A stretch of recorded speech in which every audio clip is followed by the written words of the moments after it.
নমস্কার। আজকের বিষয় রথযাত্রা।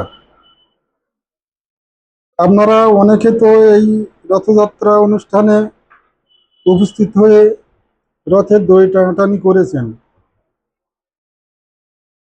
মনে করেছেন যে এই রথের দড়ি টানলে আপনাদের চতুর্বর্গ ফল লাভ হবে, অর্থাৎ ধর্ম অর্থ কাম মোক্ষ। চতুর্বর্গ ফল হোক না হোক, আপাতত বাস্তব দৃষ্টিভঙ্গিতে আপনারা কি দেখলেন? দেখলেন যে একটা রথ, তার দড়ি জগন্নাথ দেব, বলভদ্র বা বলরাম এবং সুভদ্রা, এই তো কয়েকজনকে দেখলেন, 5 জন। এসবের কি অর্থ আছে আপনারা মনে করতে পারেন? এর কি কোনো আধ্যাত্মিক ব্যঞ্জনা আছে?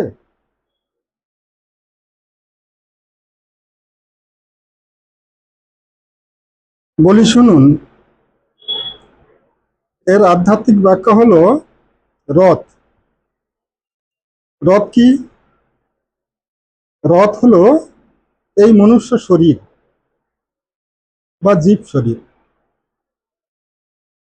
রথের যে রাশি বা রশ্মি, সেটি হলো মন। আর রথের যে রথী, তিনি হলেন জগন্নাথ দেব। আর বলভদ্র বা বলরাম, উনি হলেন আকর্ষণীয় শক্তি। আর সুভদ্রা হলেন মহালক্ষ্মী। তো বুঝলাম, বুঝে কি হবে? বুঝলে এটাই হবে যে দেহ রথের মধ্যে মহাপ্রাণ বা পরমাত্মা, উনি হলেন জগন্নাথ দেব। এই মনকে মহাশক্তি দিয়ে আকর্ষণ করলে জগন্নাথ দেব বা পরমাত্মার আকর্ষণ করা হয়। এই পরমাত্মা যদি সত্যি সত্যি আমরা আকর্ষণ করতে পারি, তাহলে আমাদের মহালক্ষ্মী লাভ হবে।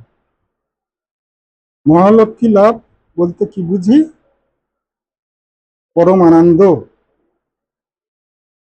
বা কৈবল্য পদ বা জীবন মুক্তির অতীত অবস্থা আমরা প্রাপ্ত হতে পারি।